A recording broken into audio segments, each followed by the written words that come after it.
आणि याच विरोधात आता सामनातनं टीका करण्यात आलेली आहे।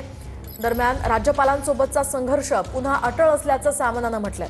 तर राज्यपालांचा कला पव्यय हा जो आहे तो शेवटी राज्याच्याच मुळावर येईल असंही सामनातून म्हटलंय। कोर्टाचा आदेश विरोधी सरकारांच्या बोकांडी बसण्याची भीती आहे। आदेश हा राज्यपालांसोबतचा संघर्ष पुन्हा अटळ असल्याचं सामनात म्हटलंय। आपण सविस्तर पाहूयात काय नेमकं सामनात म्हटलंय। सर्वोच्च न्यायालयाच्या आदेशाच्या निर्णयानं राज्यपालांच्या कालमर्यादेचे घोडे गंगेत न्हाले होते। तर आता ते पुन्हा विरोधी सरकारांच्या बोकांडी बसण्याची भीती आहे। शिवाय त्यांचा राज्यपालांबरोबरचा संघर्ष सुद्धा पुन्हा एकदा अटळ झालाय। विरोधी पक्षांच्या राज्य सरकारांविरोधात तेथील राज्यपाल सत्ता पक्षांचे राजकीय हस्तक्षेप म्हणूनच कसे काम करतात हे मोदी राजवटीमध्ये वारंवार अनुभवतायत।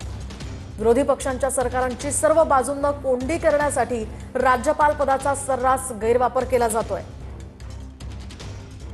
अनिश्चित काळ म्हणजे नेमका किती हे कसं ठरणार आणि तो कोण ठरवणार, याच पळवाटेचा गैरफायदा विरोधी सरकारांच्या अडवणुकीसाठी घेतला जात होता। तो थांबला असं वाटत असतानाच आता नव्या निकालानं तोच खेळ पुन्हा सुरू होऊ शकतोय। कालमर्यादा हाच तर विरोधी सरकार आणि राज्यपाल यांच्यातील संघर्षाचा मूळ मुद्दा आहे। ही गले की हड्डी या निकालाचे तशीच राहण्याची भीती आहे अशी